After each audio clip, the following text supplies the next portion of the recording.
warahmatullahi wabarakatuh.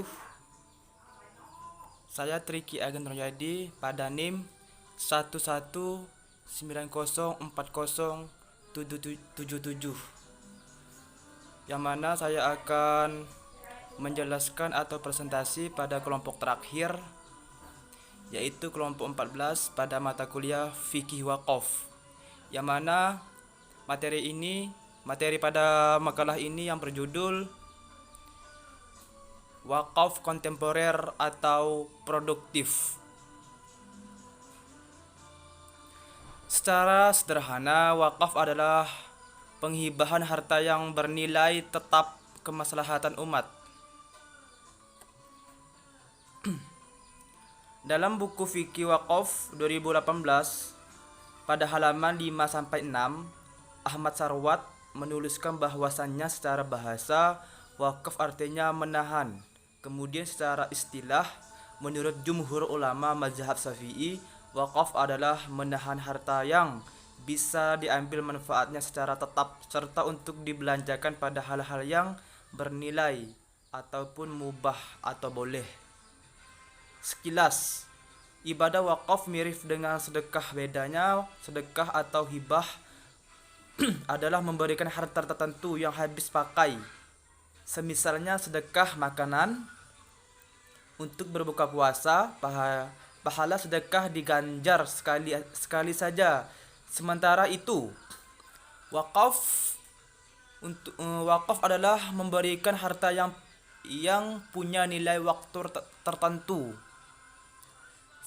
Semisalnya wakaf bangunan, sebuah bangunan atau gedung yang dimanfaatkan untuk panti asuhan, sumur untuk sumber mata air, untuk kebersamaan dan lain sebagainya. Pada pahala wakaf akan mengalir terus sehingga bangunan itu roboh atau sumur itu ditimbun tanah. Inilah disebut dengan amal jariyah, amal yang tanpa putus-putus. Selagi diwakafkan ini dapat dimanfaatkan yang di posisi positifnya. Selain itu juga, perbedaan lain wakaf dengan sedekah adalah ibadah wakaf mengharuskan adanya pengurus yang mengelola harta benda yang diwakafkan. Semisalnya bangunan untuk panti asuhan di atas, maka semestinya ada pengelolaan yang mengatur agar panti asuhannya berjalan baik dan bangunan tidak roboh. Jadi di sini dapat disimpulkan dalam wakaf ini tentunya ada sebuah pengelolaannya, ada sebuah manajemennya, maka dari itu akan terarahkan, akan tersampaikan dengan baik sesuai yang diinginkan, yang dicita-citakan pewakaf bagi pewakaf dan juga yang bagi penerimanya, yang disebut mauquf alaih. Selanjutnya saya akan menjelaskan di bagian B.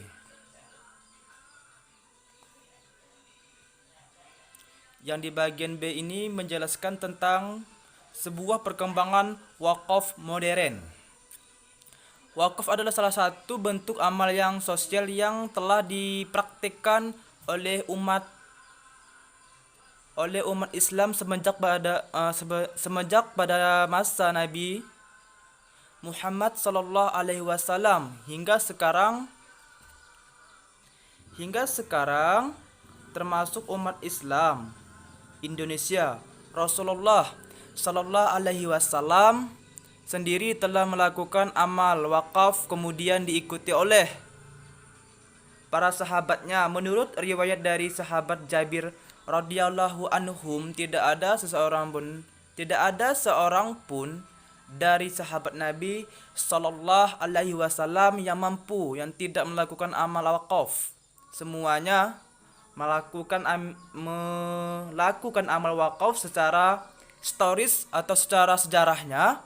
Yang tidak melakukan amal wakaf semuanya dibangun oleh Islam sebelumnya tidak ada. Demikian pernyataan Imam Asy-Syafi'i yang dilansir oleh Mustafa Salabi. Secara di bidang ekonominya atau di ranah ekonominya, amal wakaf memegang peranan yang sangat penting atau yang sangat strategis. Di samping zakat, infak dan sedekah, karena amal wakaf mempunyai suatu manfaat yang luar biasa. Seperti contoh di zaman ini kita membangun sebuah gedung, seperti kita selaku umat Islam ini membangun masjid. Tentunya memang luar biasa di zaman ini diberikan suatu fasilitas sarana yang mana kita manfaatkan semaksimal mungkin di posisi positif tentunya. Jadi membahas tentang makalah kami pada kelompok akhir ini tentang wakaf kontemporer atau wakaf pada masa sekarang ini secara produktif. Tentunya kita bisa mengarahkan dan mengembalikan keinginan kita yang mana semestinya dijadikan atau diarahkan sesuai dengan syariat atau ketentuan wakaf dalam fikih wakaf. Maka dari itu kita selaku pewakaf harus ingat dan juga harus perhatikan dengan berdasarkan syariat-syariat yang telah ditentukan dalam sebuah dalil yang berdasarkan dari Al-Quran, bahkan dalam As-Sunnah, hadis Rasulullah Sallallahu Alaihi Wasallam. Baik, dari saya pribadi cukup sampai di sini saja penjelasan atau pemaparan mengenai makalah saya ini, yaitu makalah kontemporer, wakaf kontemporer secara produktif, yang bagian C akan dijelaskan rekan saya yang bernama Wiki Tahir. Akhirul kalam, wassalamualaikum warahmatullahi wabarakatuh. Warahmatullahi wabarakatuh. Jadi di sini saya Wiki NIM 1190401 akan melanjutkan pemaparan materi terkait wakaf kontemporer atau produktif yang sudah dijelaskan oleh Triki Ageng Nuryadi sebelumnya. Jadi di sini saya akan memaparkan materi terkait wakaf kontemporer sesuai dengan tuntunan zaman. Dalam sejarah Islam, wakaf dikenal sejak masa Rasulullah SAW karena wakaf disyariatkan setelah Nabi SAW Madinah pada tahun kedua Hijriah.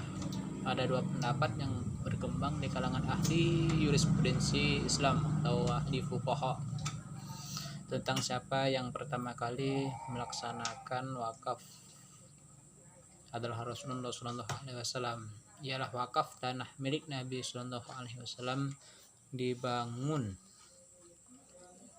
Wakaf Nabi Muhammad SAW dibangun masjid. Pendapat ini berdasarkan hadis yang diriwayatkan oleh Umar bin Syabah dari Amr bin Sa'ad bin Mu'ad yang berkata, dan diriwayatkan dari Umar bin Syabah dari Umar bin Sa'ad bin Mu'ad berkata, kami bertanya tentang mula-mula wakaf dalam Islam. Orang Muhajirin mengatakan adalah wakaf Umar, sedangkan orang-orang Ansar mengatakan adalah wakaf Rasulullah Shallallahu Alaihi Wasallam. Rasulullah Shallallahu Alaihi Wasallam pada tahun ketiga Hijriah pernah diantaranya ialah kawan Araf, Syafiyah, Dalal, Barakah, dan kebun lainnya maksud saya. Menurut pendapat sebagian ulama mengatakan bahwa yang pertama kali melaksanakan syariat wakaf adalah Umar bin Khattab. Pendapat ini berdasarkan hadis yang diriwayatkan Ibnu Umar radhiyallahu anhu. Dia berkata, dari Ibnu Umar radhiyallahu anhu berkata bahwa sahabat Umar radhiyallahu anhu memperoleh sebidang tanah di Khaybar. Kemudian Umar radhiyallahu anhu menghadap Rasulullah sallallahu alaihi wasallam untuk meminta petunjuk. Umar berkata, hai Rasulullah sallallahu alaihi wasallam, saya mendapat sebidang tanah di Khaybar, dan sebelum mendapat harta sebaik itu, maka apakah yang engkau perintahkan kepadaku? Rasulullah SAW bersabda, bila engkau suka, kau tahan pokoknya tanah itu, dan engkau sedekahkan hasilnya. Tidak dijual, tidak dihibahkan, dan tidak diwariskan. Ibnu Umar berkata, Umar menyedekahkannya hasil pengelolaan tanah kepada orang-orang kafir, kaum kerabat, hamba sahaya sabilillah, Ibnu Sabil, dan tamu. Dan tidak dilarang bagi yang mengelola nazir wakaf akan dari hasilnya dengan cara yang baik, sepantasnya untuk memberi makan orang lain dengan tidak bermaksud menumpuk harta. Kemudian syariat wakaf yang telah dilakukan oleh Umar bin Khattab disusun oleh Abu Talhah yang mewakafkan kebun kesayangannya, kebun Bayraha. Selanjutnya disusul oleh sahabat Nabi Shallallahu Alaihi Wasallam lainnya seperti Abu Bakar yang mewakafkan sebidang tanahnya di Mekah yang diperuntukkan kepada anak keturunannya yang datang ke Mekah. Utsman menyedekahkan hartanya di Khaybar. Ali bin Abi Thalib mewakafkan tanahnya yang subur. Mu'adz bin Jabal mewakafkan rumahnya yang populer dengan sebutan Dar al-Ansor. Kemudian pelaksanaan wakaf disusul oleh Anas bin Malik, Abdullah bin Umar, Zubair bin Awam, dan istri Rasulullah SAW, Aisyah. Praktek wakaf menjadi lebih luas pada masa dinasti Umayyah dan dinasti Abbasiyah. Semua orang berduyun-duyun untuk melaksanakan wakaf, dan wakaf tidak hanya untuk orang-orang fakir dan miskin saja, tetapi wakaf menjadi modal untuk membangun lembaga pendidikan, membangun perpustakaan, dan membayar gaji para stafnya, gaji para guru dan beasiswa untuk para siswa dan mahasiswa. Antusiasme masyarakat kepada pelaksana wakaf telah menarik perhatian negara untuk mengatur pengelolaan wakaf sebagai sektor untuk membangun solidaritas sosial dan ekonomi masyarakat. Jadi dapat kita simpulkan bahwa perkembangan wakaf kontemporer sesuai dengan tuntunan zaman itu sama halnya dengan yang kita rasakan pada saat ini. Pemerintah sudah mengatur sebaik mungkin dalam undang-undang yang telah mengatur wakaf, dalam dimaktubkan dalam undang-undang yang mengatur tanah wakaf dan lain sebagainya. Jadi wakaf kontemporer bisa kita lihat dari wakaf tunai yang mana sangat mudah, sangat simpel, bisa berupa uang dan lain sebagainya. Jadi mengenai wakaf kontemporer sesuai tuntunan zaman, tidak menyimpang dari syariat Islam, syariat yang sudah dituntunkan, yang sudah diajarkan oleh Nabi Muhammad SAW. Mungkin ini yang dapat saya sampaikan, kurang lebihnya saya mohon maaf. Akhirul kalam, wabillahi taufiq wal hidayah. Wassalamualaikum warahmatullahi wabarakatuh.